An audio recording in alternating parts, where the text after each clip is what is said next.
എറണാകുളത്ത് ഹോസ്റ്റലിലെ ശുചിമുറിയിൽ യുവതി പ്രസവിച്ചു.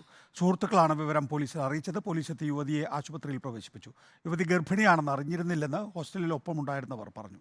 അലി അക്ബർ ഷാ വിശദാംശങ്ങളുമായി. കൊച്ചിയിൽ നേരത്തെ ഒരു കുട്ടിയുടെ കൊലപാതകം നടന്നിരുന്നു. ആ പെൺകുട്ടിയും ഇതുപോലൊരു ശുചിമുറിയിലാണ് പ്രസവിച്ചത്. സ്വന്തം വീട്ടിലെ ഈ വാർത്തയുടെ വിശദാംശങ്ങൾ എന്താണ്?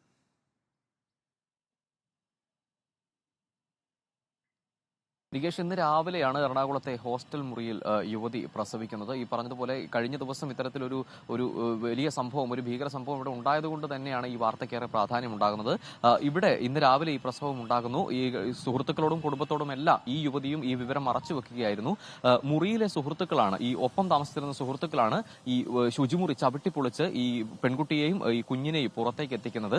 ഈ പെൺകുട്ടി കൂടെ താമസിച്ചിരുന്നവരോട് പോലും ഈ വിവരം പങ്കുവച്ചിരുന്നില്ല. പക്ഷെ ഒരു ഘട്ടത്തിൽ ഇവർക്ക് ശാരീരികമായ അസ്വസ്ഥതകളും മറ്റ് ഗർഭസ്ഥാവസ്ഥയുടെ സൂചനകളൊക്കെ കണ്ട സമയത്ത് ഒപ്പം താമസിച്ചിരുന്നവർ ചോദിച്ചപ്പോൾ പറഞ്ഞത് ഗ്യാസുമായി ബന്ധപ്പെട്ടും മറ്റും സുഖമില്ല, അതുകൊണ്ടാണ് വയറിന് സുഖമില്ലാത്തത് കൊണ്ടൊക്കെയാണ് ഇത്തരത്തിൽ അസ്വസ്ഥതകൾ വരുന്നതെന്നായിരുന്നു പറഞ്ഞിരുന്നത്. പക്ഷേ സുഹൃത്തുക്കൾക്ക് ആ ഘട്ടത്തിലും സംശയമുണ്ടായിരുന്നു. ഇന്ന് രാവിലെ ഈ പെൺകുട്ടി ശുചിമുറിയിൽ കയറി വാതിലടച്ച് ഒരുപാട് സമയം കഴിഞ്ഞും വാതിൽ തുറക്കാതായതോടുകൂടി സുഹൃത്തുക്കൾ വാതിലിൽ തട്ടി. ആ ഘട്ടത്തിലും തുറക്കാതായതോടുകൂടി ഒരു തരത്തിൽ വാതിൽ തകർത്ത് സുഹൃത്തുക്കൾ അകത്ത് കടക്കുകയായിരുന്നു. ആ ഘട്ടത്തിൽ ഈ നവജാത ശിശുവിനെ കയ്യിൽ പിടിച്ച നിലയിലായിരുന്നു യുവതിയെ കണ്ടത് എന്നാണ് സുഹൃത്തുക്കൾ പറയുന്നത്. ആ ഘട്ടത്തിൽ തന്നെ കൂടെ താമസിച്ചിരുന്ന സുഹൃത്തുക്കൾ എറണാകുളം ടൗൺ നോർത്ത് പോലീസിനെ വിവരം അറിയിച്ചു.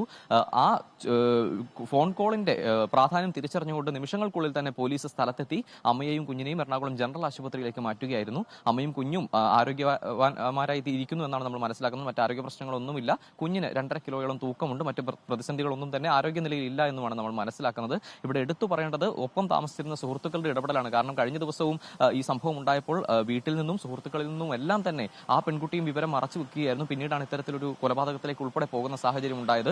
ഇവിടെ എന്തായാലും അത്തരത്തിലുള്ള സാഹചര്യങ്ങൾ ഒന്നും ഉണ്ടായില്ല. സുഹൃത്തുക്കൾ ഉടനടി തന്നെ വിഷയത്തിന്റെ പ്രാധാന്യം അറിഞ്ഞ് പോലീസിനെ അറിയിക്കുകയും പോലീസ് ഉടനടി തന്നെ എത്തി അവരെ ആശുപത്രിയിലേക്ക് മാറ്റുകയുമായിരുന്നു. എന്തായാലും കാമുകനിൽ നിന്നാണ് ഗർഭം ധരിച്ചത് എന്നാണ് യുവതി പോലീസിന് നൽകിയിരിക്കുന്ന മൊഴി. ഈ യുവതിയുടെ കുടുംബത്തിനെയും അതുപോലെ തന്നെ കാമുകന്റെ കുടുംബത്തെയും വിവരം അറിയിച്ചിട്ടുണ്ട്. 2 കുടുംബത്തോടും എറണാകുളത്തേക്ക് വരാൻ ആവശ്യപ്പെട്ടിരിക്കുകയാണ്. ഇവർ മറ്റൊരു ജില്ലയിൽ നിന്നും എറണാകുളത്ത് വന്നൊരു സ്വകാര്യ സ്ഥാപനത്തിൽ ജോലി ചെയ്യുന്ന സ്ത്രീയാണ്. എന്തായാലും കഴിഞ്ഞ ദിവസം സംഭവിച്ചതുപോലുള്ള ഒരു ദുരന്ത വാർത്തയിലേക്ക് എന്തായാലും സാഹചര്യം പോയിട്ടില്ല. കൃത്യമായ സുഹൃത്തുക്കളുടെ ഇടപെടൽ അതിൽ എടുത്തു പറയേണ്ടതാണ്. അതുപോലെ തന്നെ വിഷയത്തിന്റെ പ്രാധാന്യം അറിഞ്ഞ് അത്രയും പെട്ടെന്ന് സ്ഥലത്തെത്തിയ പോലീസിന്റെ ഇടപെടലും എടുത്തു പറയേണ്ടതാണ്. എന്തായാലും അമ്മയും കുഞ്ഞും ആരോഗ്യകരമായി തന്നെ ആശുപത്രിയിൽ തുടരുകയാണ്. എറണാകുളം ജനറൽ ആശുപത്രിയിൽ ഇപ്പോൾ ഇരുവരും നിരീക്ഷണത്തിലാണ്. നികേഷ്.